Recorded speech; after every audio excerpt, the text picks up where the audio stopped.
Hi, hello everyone. Welcome to our webinar. We will get started in just a couple of minutes.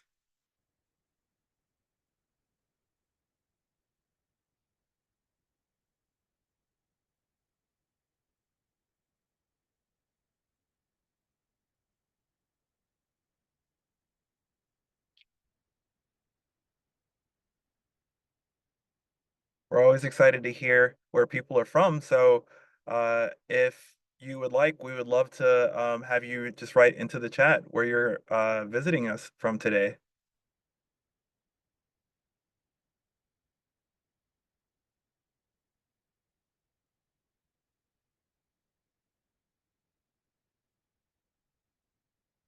Quite a few folks from North Carolina. Welcome, welcome, welcome.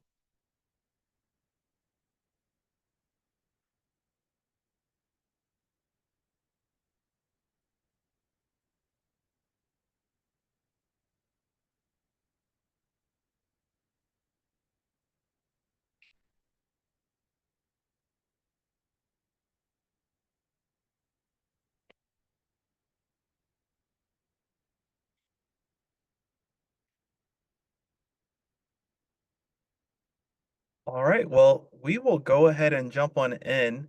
I'm really excited today to have our distinguished panelists and guests here to talk about FAFSA and the impact on non-traditional and historically marginalized students. We have a packed amount of information to provide for you all today, and so without further ado, I'm going to go ahead and jump on in to today's topic. So we will first do just an introduction about our work so that you all kind of get an idea of just what it is that we do here at Upswing for those of you all who don't know.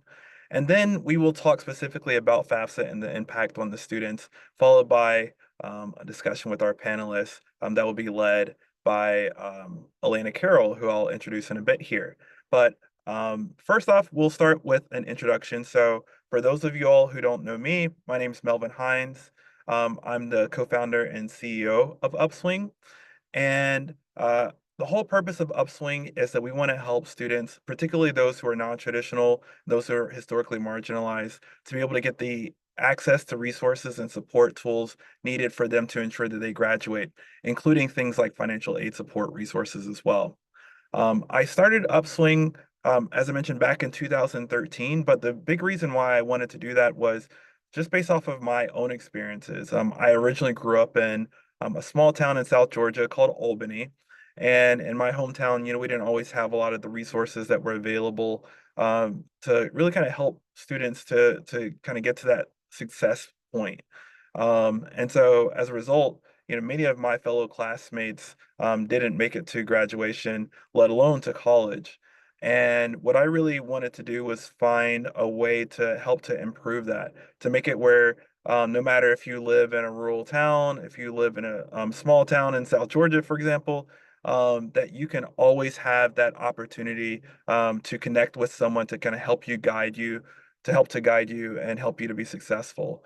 And so that's really kind of the first fruits of why we started Upswing and what we've really tried to aim to do as an organization since then. Um, how we actually help those organizations support their students is by really working to create what we call a wraparound services platform. The whole idea is that we want to be able to make sure that we're supporting students all throughout their journey, starting with helping them to self-identify the needs that they have so that they can get that support 24 hours a day, 7 days a week. And we do that by starting with our virtual assistant, Anna. The whole purpose of Anna is to really reach out to them through various campaigns that take place all throughout the school year to make sure that they know that there's someone who's guiding them, no matter if they're an on-campus student, no matter if they're an online student, that they can get that support that they're looking for. And a lot of times that need and support for financial aid resources and emergency resources is one of the biggest things that we tend to hear. And that's a big part of the reason why we wanted to create um, today's panel discussion is to talk a little bit more about how specifically this year's FAFSA rollout has caused many students to need help even more than in previous years. Um, Once we know that students have that support and need that guidance, we also have a virtual support platform that's all about taking everything from financial aid advisors to tutoring and folks in the advising space as well, mental health, to provide that student with a 24/7 experience so that they can connect wherever they are, even if they can't actually make it on campus. And we also add on to that the ability to provide them with support for different types of resources for their social and emotional health needs as well. And all these different things that we've talked about today are all about trying to ensure that folks who are on the campuses, admins, know which of the students are needing the help the most so that we can step in, intervene, and provide that level of support for them. And so we provided an admin dashboard that shows our admins all the different ways in which our students are seeking help, the things that are keeping them from being successful, and hopefully helping to guide you on ways in which we can help to ensure that your students are successful moving forward as well. And so, again, one of the big things that come up over and over again with these conversations is that need for emergency help, that need for financial aid help, that need for someone to just be there to help them to make sense of what it takes for them to continue to stay in school and to graduate. And that's a big part of I forgot about the slide here, but so, this is just showing some of the highlights of what we've been able to do over the course of the period of time. We've been able to prevent over 75,000 students from dropping out of school, which is one of the biggest things that I've been really excited to be able to share. We actually just had our 1 millionth intervention with students as well. And so really excited about just some of the ways in which we've been able to kind of help support some of the students at many of our academic institutions as well. Um, and part of how we want to be able to provide that support is with this financial aid support as well. We hear that all the time coming up from students that this is one of their biggest needs, their biggest challenges, their biggest lack of understanding when they go to school as a first generation student. And we have quite a few first generation students. And so that's a big part of the reason why we wanted to bring this up into the limelight and have this become a conversation that we can all talk about, learn from, and get guidance from with the panels that we have today. Specifically, what's important is understanding how FAFSA this year has had such a big impact on students. For those of you all who don't know, over 300,000 fewer students completed the FAFSA this year compared to last year. And those who were the hardest hit were those that came from low income areas. Um, for states like Alabama, Mississippi, and West Virginia, applications were down more than 20% from the year before. We also saw the historically marginalized communities were hit pretty hard as well, especially those residents that are living in poverty, those who are non-college adults, and those who are Black or Latino residents experienced over 20% decreases in that FAFSA application take place. And so this is a big part of the reason why we wanted to make sure that we brought this to the limelight and make sure it was a conversation that we're having here today. Um, Fortunately, we have seen improvements take place. Um, Many of those gaps that started at the beginning of this year, we're starting to see close. In fact, as of June, we've seen that the gap has gone down from 53.4% to 46%. And so we're starting to see, more and more students get more confident with completing their FAFSA, with knowing that this is something that's going to be there and helpful for them. And we're also noticing and recognizing that the federal government has also stepped in and tried to do things to make sure that next year it's rolled out a lot more smoothly. For example, they're creating beta test groups as we speak, and the aim is to be able to roll out next year's FAFSA by December 1st. So we are seeing some improvements that will hopefully help to allay the concerns that this could potentially happen next year. But it still begs the question of what does all this mean for our students today? What does all this mean for our students for next year? And how can we help to ensure that they are as successful as possible? And so that's the reason why we wanted to have this panel discussion here. And I'm really excited to have here quite a few luminaries in their fields, if you will. The first person is Tim Lytle, who's the Director of Strategic Partnerships at Single Stop. Single Stop is an organization that is definitely very near and dear to our hearts here at Upswing. They do quite a few different areas of opportunities to support students, not just within financial aid resources and financial needs resources, but also with things like mental health, with things like providing food insecurity and housing insecurity resources. So really glad to have Tim here. We also have Carla Fletcher here as well, who's a research consultant with Trellis Strategies. We've had the opportunity to partner with Trellis on quite a few different initiatives. And it's always been great to have them as part of our circle of folks, and so really excited to have Carla here as well. And then finally, Lee Bray. She is the director of financial aid at Pitt Community College, right here in North Carolina. So really excited to have Lee here as well. So I want to thank all three of you all for joining our panel discussion today.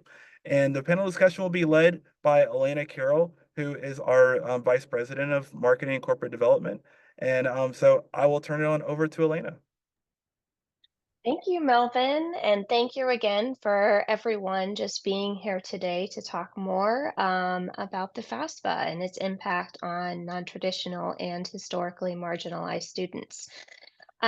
Before we begin, I also do just want to recognize and kind of continue on the theme that Melvin said that we are seeing some improvements. And I had the opportunity at the North Carolina Community College Conference to have a brief conversation with Lee, which is why we were able to bring her here today. And what became very clear to me from that conversation, as well as what I've heard from so many of you out there, is that it's also the work of the administrators doing, the day in, day out meeting with students and trying to find solutions for problems, especially as they're just learning about them as these things continue to change. So I do want to just give everybody out there in the room a shout out if you are working directly with students and, trying to help them, continue to their own FAFSA journey as they continue to apply and move forward. So again, just thank you for all of your work there.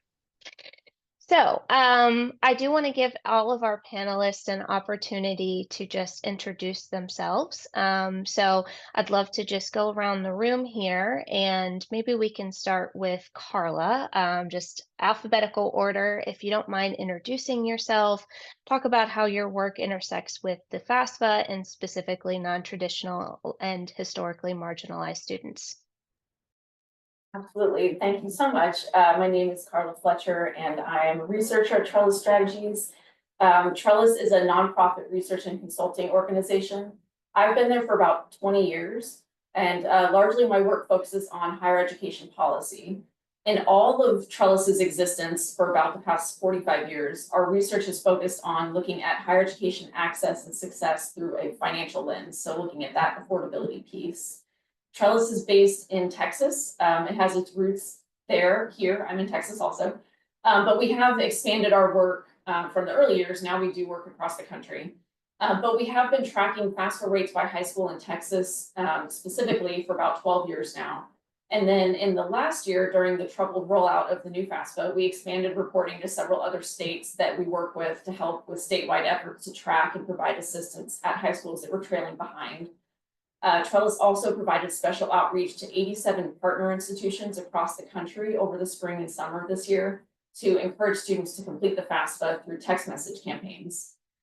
Trellis also partners with 72 MSIs, minority serving institutions across the southern US to conduct research and do other work across a variety of issues, which includes FAFSA awareness, assistance, and completion.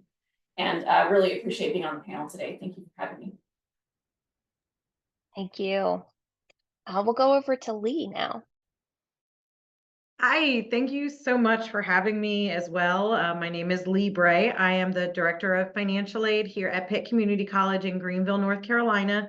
I obviously work directly with the FAFSA, and then We are a 2-year school in a lower income area. We have a very high number of Pell Grant recipients, and we are considered a minority serving institution. And in my career of 18 years, I've worked at 2-year schools, 4-year schools, higher income areas, lower income areas. So I feel like I have a lot of experience to round it all out. So thank you again for having me. Thank you. Now over to Tim. Hey everybody, Tim Lytle, Director of Partnerships and Business Development at Single Stop. Appreciate you having me. Really happy to be here.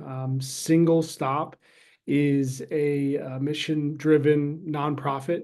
We are a technology platform, and essentially our drive is to connect end users, in this case students, with benefits and resources in order to help them persist and ultimately graduate. We work in a number of sectors, but in the education sector, we range from technical schools, community colleges, 2 and 4 years. We have entire state systems, Virginia, North Carolina, Colorado Department of Higher Education, and then schools just kind of dotted across the landscape. Very simple technology platform, and really, we like to say we kind of answer 2 main problems. The first of which, benefits, so we're talking state, federal benefits, things like, Medicaid, SNAP, veterans benefits, heating and cooling assistance, Pell Grants, something we screen for as well. But a lot of that goes unclaimed. So it's been legislated for, budgeted for, and people do not access it for whatever reason.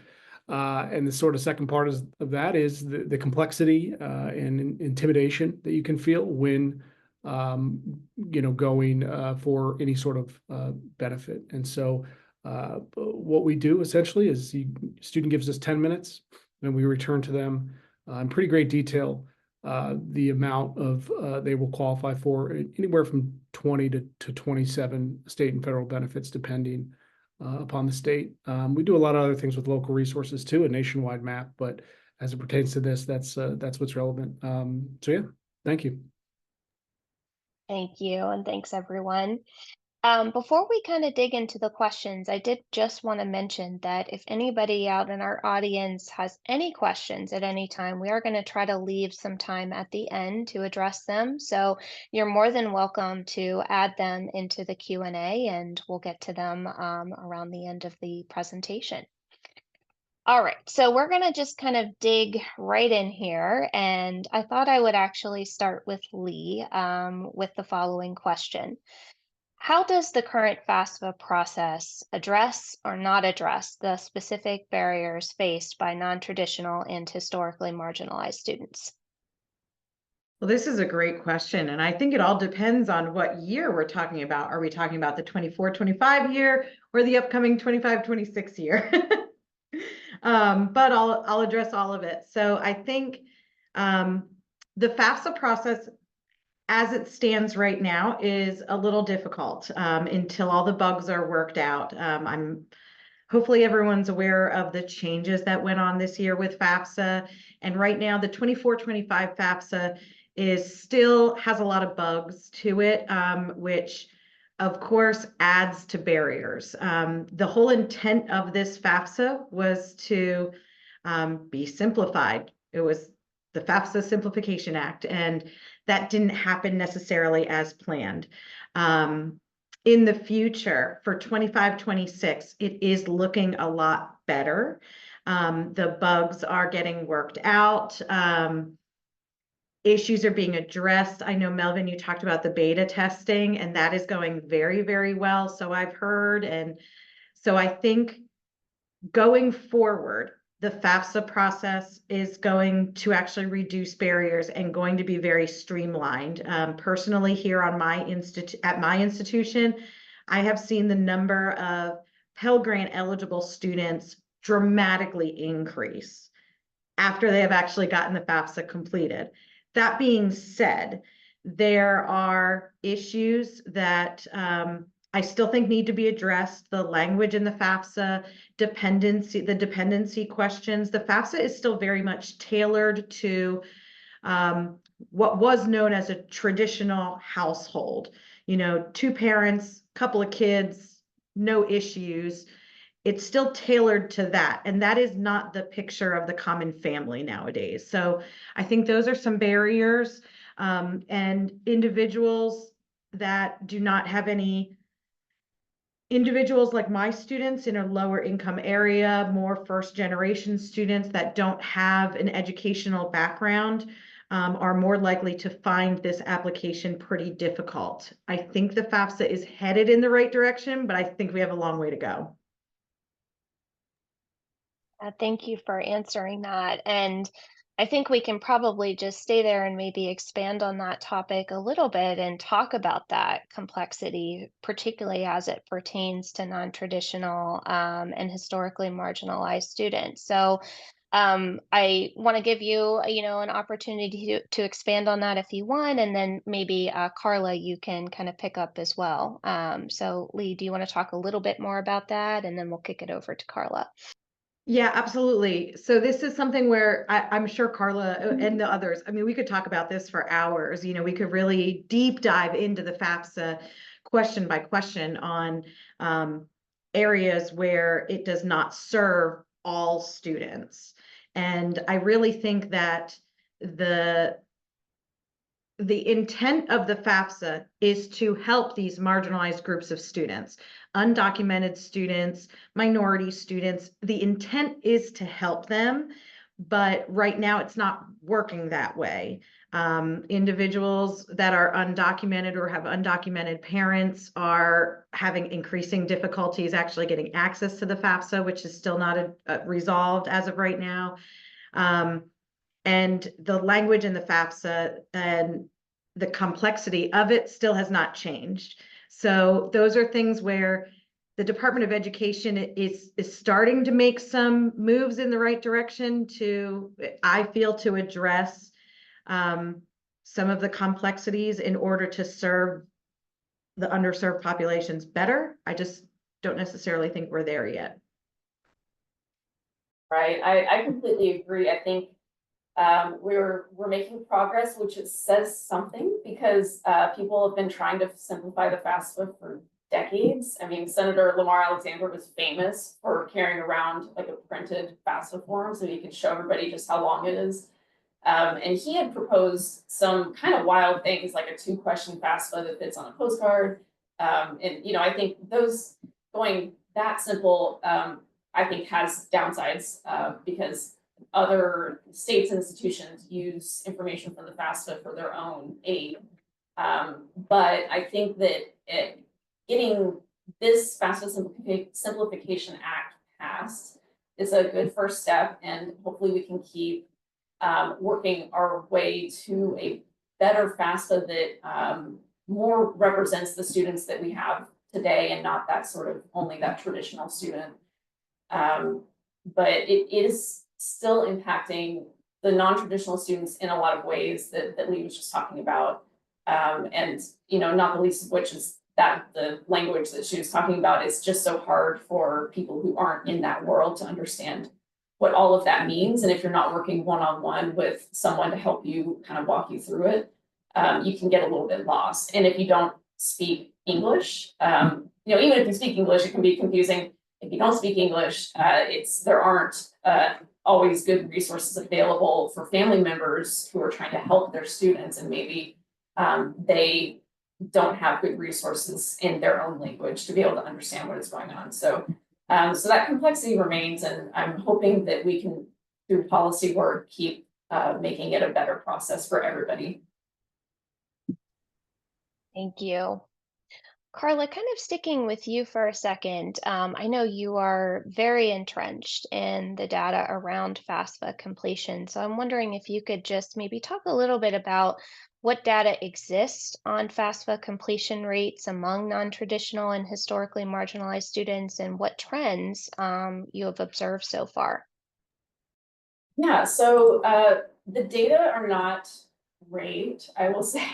We definitely need more data. But we know from what is out there that male students, Latino students, low-income students, those students are less likely to complete the FAFSA compared to their peers. But we do need more data. There's definitely a gap. This information largely comes from separate studies or government surveys or things like that.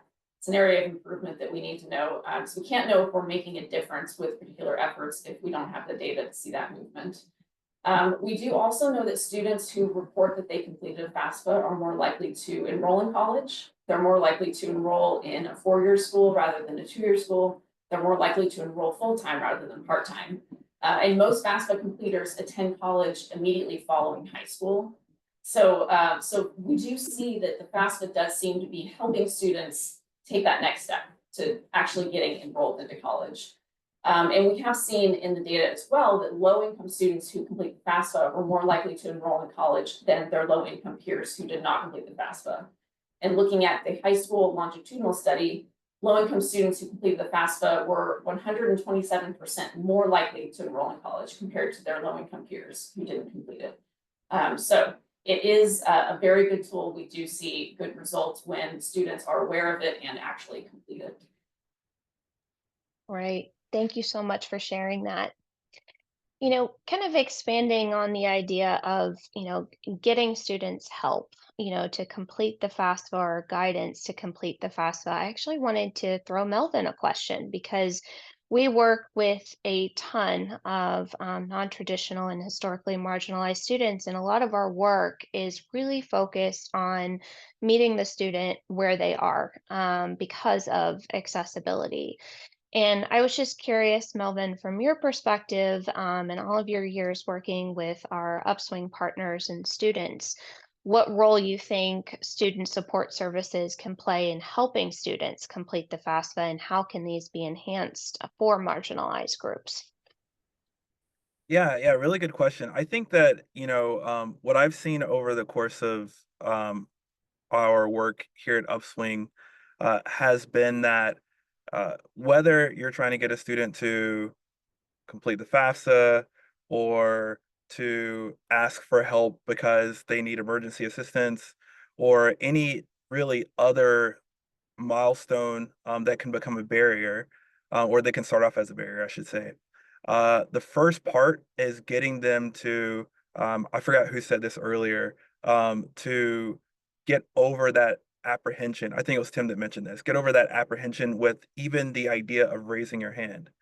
Um, that's really the first hurdle that I've noticed. And so a big part of, what we've seen through our campaign messages through Anna has been that, the first set of messages are really very lightweight.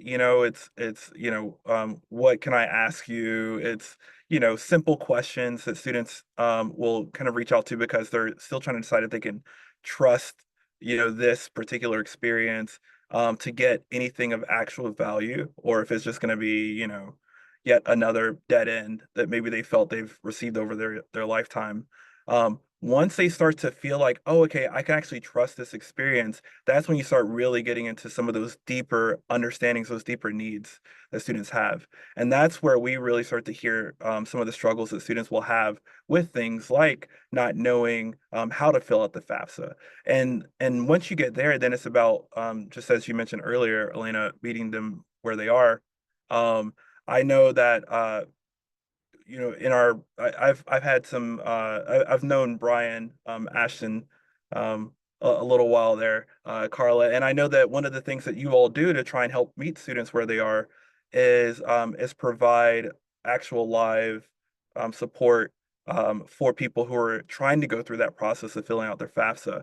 Um, and that's something that not all the time, community colleges, have the ability to be able to offer to every single one of their students. And so just that is, might seem small, but it actually goes a long way towards helping us to be able to close that gap and get more students on that path towards graduation. Wonderful, thank you. I wanted to go to Tim here for a second because, again, I know that Single Stop is, really trying to work with community organizations, to provide access to, state and federal benefits and, emergency aid and funding, as well as basic needs support. So I was curious, Tim, from your perspective, How can collaborations with community organizations really improve things like FAFSA completion and overall access to higher education for underrepresented students? That's a great question. I think in our experience, it's pretty clear, and we say this quite a bit. There's no kind of substitute for putting, someone who's there to help putting their arm around a student and saying, "We'll figure this out together." We kind of started as a direct service organization, so we still have that. In mind, even though we're a tech platform. I think a lot of times with technology, it's like, oh, we've figured it out, or this is going to change, revolutionize everything.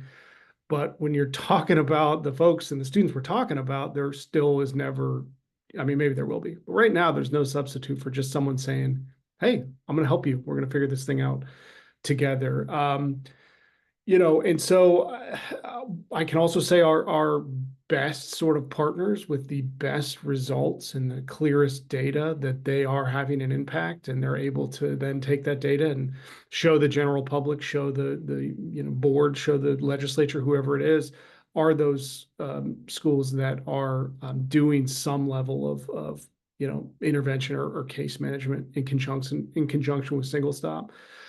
So it's obvious, but it's a fact that is, you're going to have the best outcomes. I think, sort of to go back to some of the other topics, just to reiterate sort of what we do and why we know that there's such a response to what we do, is, we essentially can give somebody Pell Grant results in a matter of minutes, right? Along with all of our other benefits. And I think, far be it from me to say this is what FAFSA needs to do. I'm not really educated on myself. I was doing some research. I see and hear that it's getting improved from 108 questions down to 36, which is fantastic.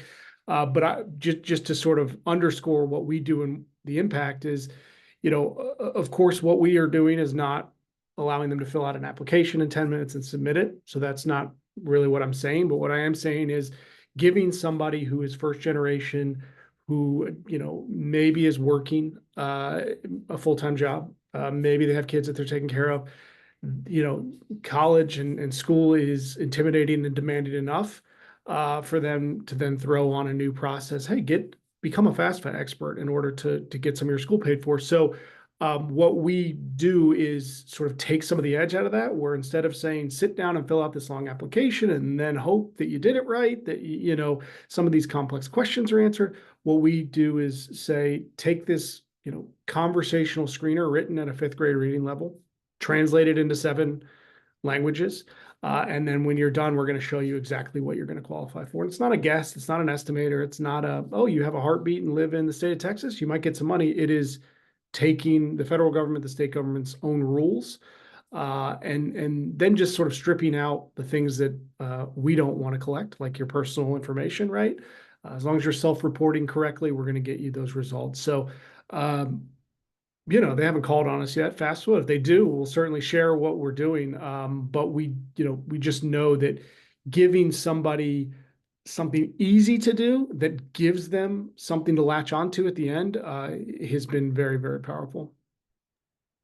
Thank you.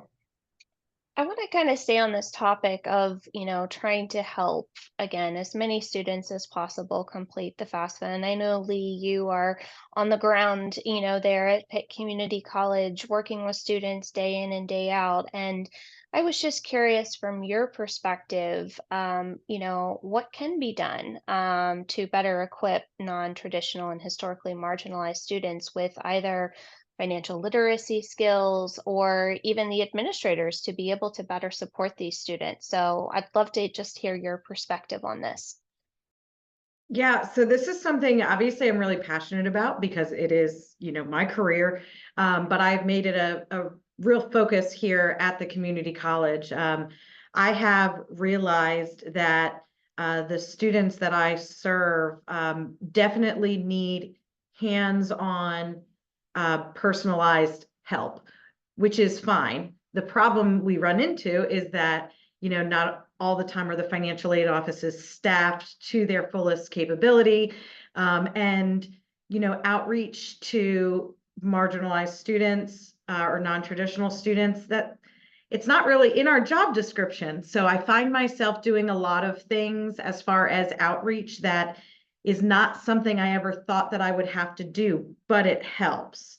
One of the other main things that I started instituting here was being extremely open to the students, faculty, and staff about the entire financial aid process, and not just the FAFSA, about everything that goes on behind the scenes here at the college.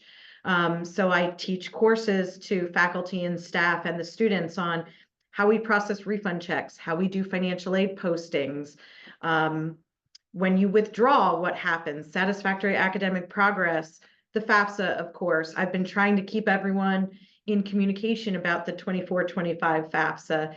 I feel that being open and honest has students trust us more about the process, but making someone available all the time.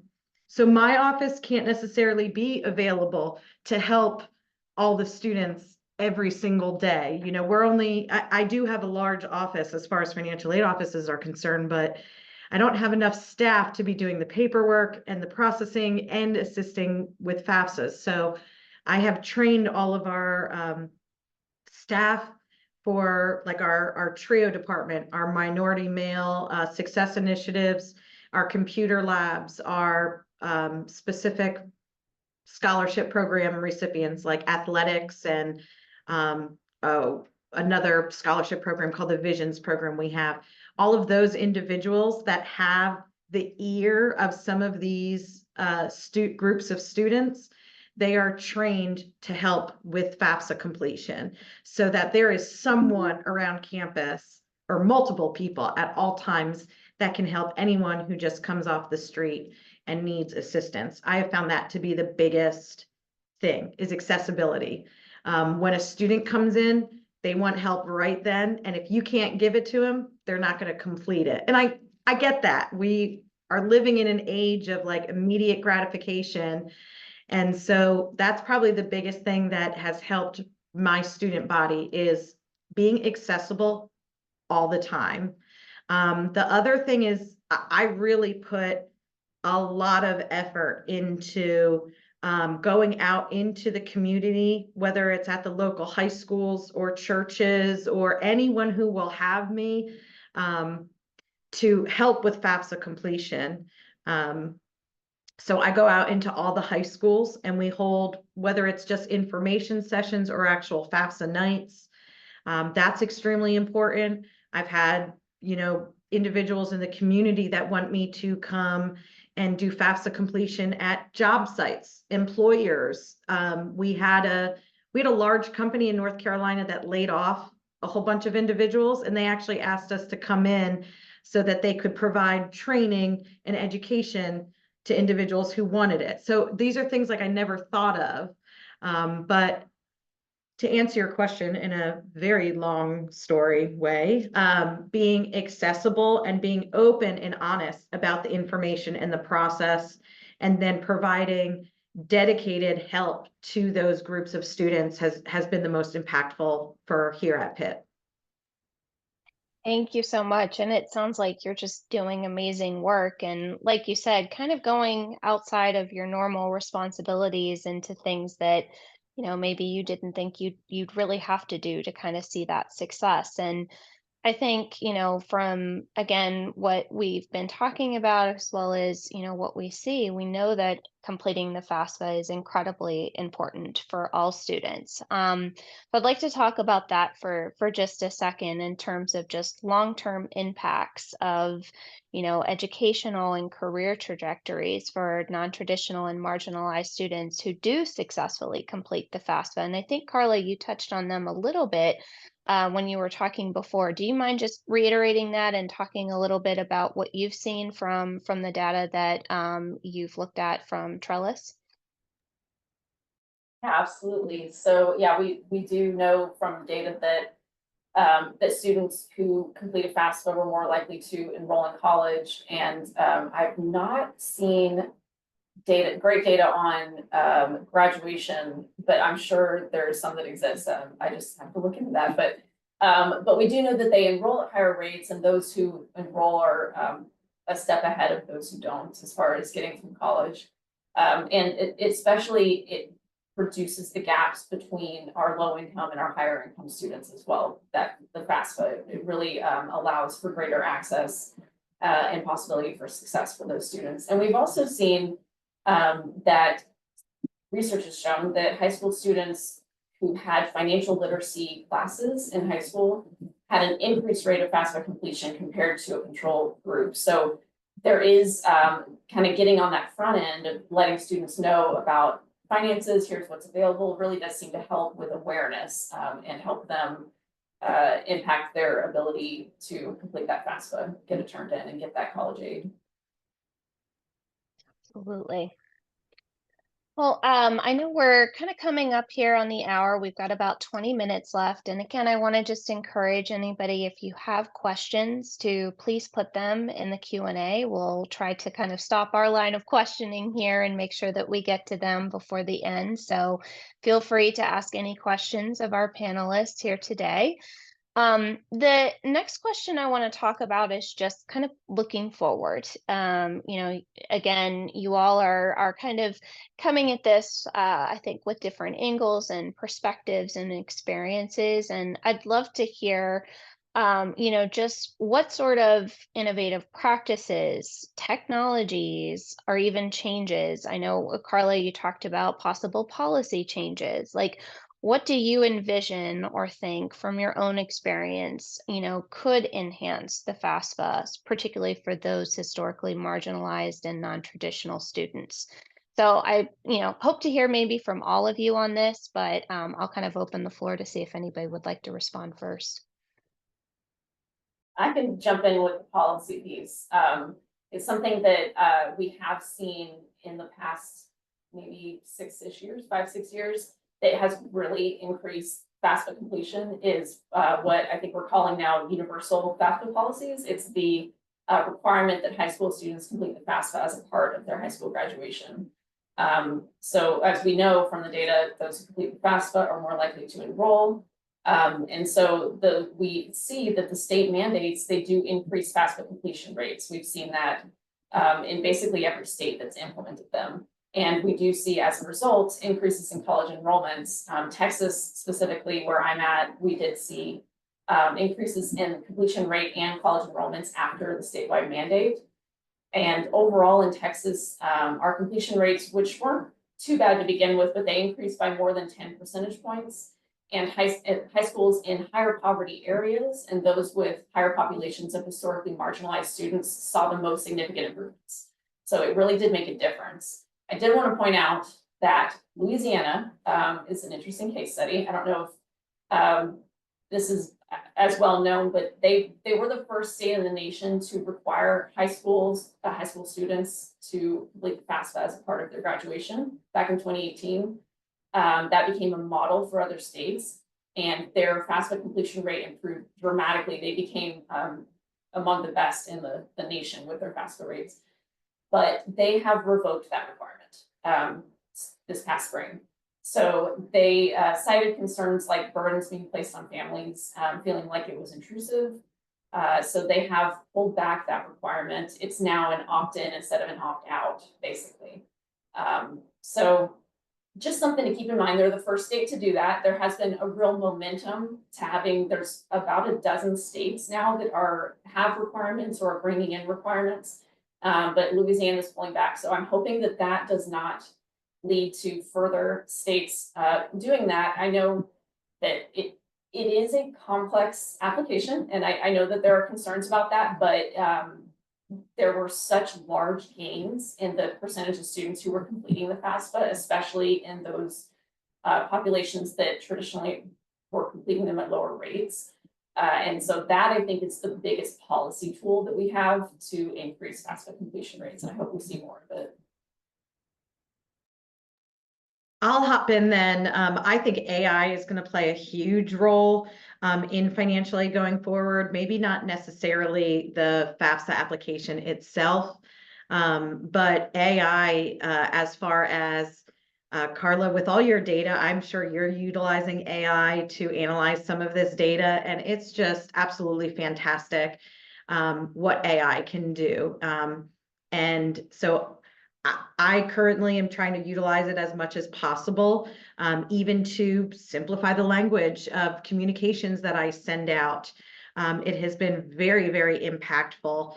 I think that's going to play a big role in the future for financial aid. And also, the new administration coming in could be a huge change for the FAFSA and how we see the Department of Education going forward. So there's just a lot of stuff that's going on, but AI, I think, is the biggest thing that I'm excited about. Thank you. It actually looks like we did get a question come in, and I think, Lee, this is actually one noted for you. So if it's okay, I'm going to go ahead and ask it since we're now in this portion. So just some, context for the question. I like Lee's idea of creating allies on campus who can also help students through the FAFSA. However, as a maybe burnout academic success staff member, I know we're constantly swamped as it is with all kinds of student needs. How has the buy-in been at your institution from TRIO and those other groups you mentioned? And how would you suggest going about replicating your strategy at other institutions? That is a great question. It has definitely been a long process and did take a good amount of time and effort from myself and my staff, because this is a rough estimate, but with TRIO and those other divisions that I talked about, there's probably about 50 people that we had to train all at different times and at different levels. So it does take a considerable amount of time commitment. I feel like the buy-in has been extremely positive. TRIO, I consider them completely self-sufficient. I do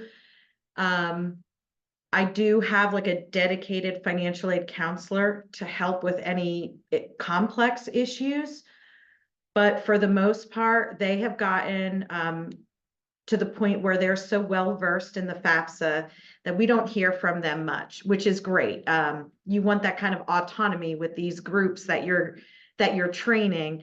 There are, of course, some individuals that are very nervous about helping out with tax information and seeing that information, which is certainly understandable. But I feel like our buy-in has been, very high participation with, we all just want to help the students ultimately. And I think that the rest of the individuals at the college are all very well aware that with our student population, you need to get the student while they're sitting in front of you. If you transfer them or tell them to go to another building, you're most likely going to lose them. And so that's a big motivator for us, is that for these programs that want to sustain themselves, like TRIO, which is grant funded, they really have to be putting in a good amount of effort. But in all honesty, it took me years. I've been at Pitt for 7 years. It probably took me a good 3 years to really get to know those individuals in other areas, how FAFSA help can benefit them, even financial literacy, like our TRIO program. I worked with them to create a worksheet so that if students want to borrow loans, they have their students complete this worksheet so they understand what borrowing money means and how to create a budget. But all those things took a lot of time, which is hard to give your time when you're already overworked and most likely underpaid. But for me, it was about prioritizing what I could do at the time and then having a wish list of things. And then as I got the office a little more efficient or time freed up, I would start going to my wish list of, I got to train TRIO, or I got to have a training guide that I give to all the folks on our call center, getting my staff to assist with those things. So it really was a multi-year, multi-individual effort at the college. That's great. Thank you so much for sharing that and responding to that question. I know we only have about 11 minutes left. So again, if you have any other questions, feel free to put them in the chat or put them in the Q&A. We'll try to address one or two more. Um, this is a question actually that came from the Upswing team, because again, we're kind of interacting with students again, probably at their high point of need. And oftentimes, even outside of the FAFSA, we, get questions about emergency funding and emergency resources. And I was wondering if these students are, really looking at aid, like, do you all have any suggestions for resources that they could maybe pursue if they do need that emergency funding or aid? And Tim, I don't know if maybe you could speak to this given your experience at what Single Stop is doing. Yeah, so I think if I heard your question correctly, just you're asking how to get students sort of engaged the easiest way. Yeah, so we typically work with our partners and we provide marketing support. It's pretty simple in this space. You just need to get it in front of students. There's not a real big trick to it. So QR codes are on campus, direct email, just making sure those faculty administrators that they interact with are well versed on it. I think that's really the first part of it. But as I said, just to reiterate, sort of giving them something for their time, giving them a payoff for their time, because we sometimes it's easy to sit here and say, why don't they just do this? It'll make their life better. It's easy. Like I did it, right? Which not saying anyone here is saying that, but it's not that simple, as we know, and complex situations. They may have gone down the road before, didn't get anything, and they're frustrated, and on and on and on. So I think building something that is easy and accessible and easy for someone to access and understand, making sure you're marketing it very, very strongly, and working with all the stakeholders to make sure that they know what's going on with it and know how to get people help. That's really been our model, and it's served us well and served the colleges, universities, and their students well. Thank you.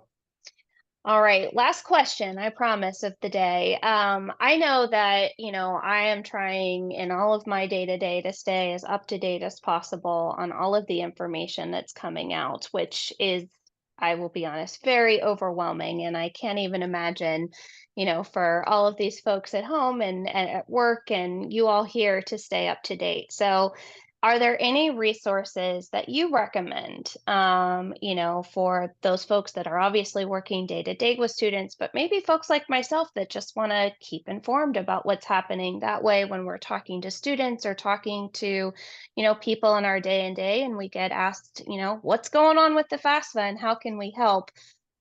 What resources would you recommend for everybody out there to just keep an eye on, and stay up to date with what's going on? And happy for any of our panelists to respond to this.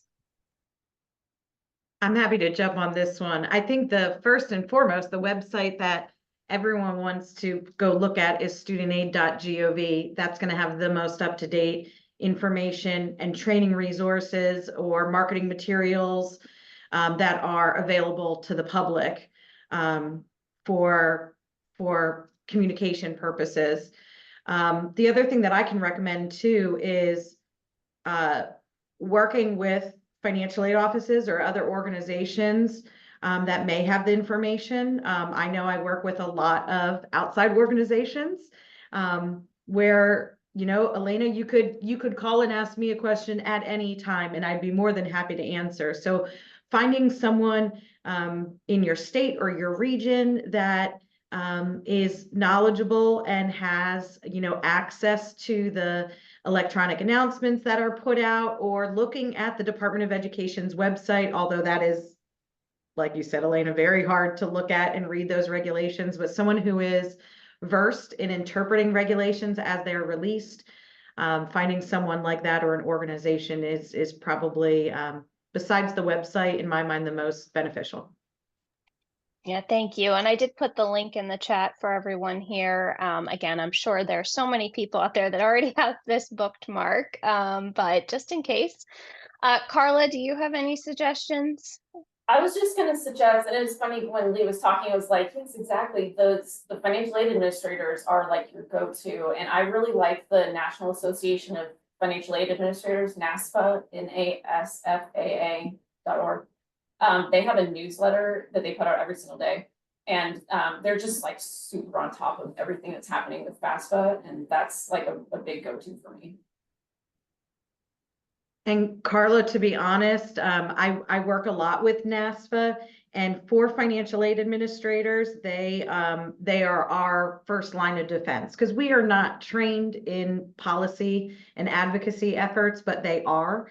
And so we usually, it comes from the Department of Ed. NASFA kind of simplifies it for us, and then it trickles down to us. So NASFA is a fantastic resource.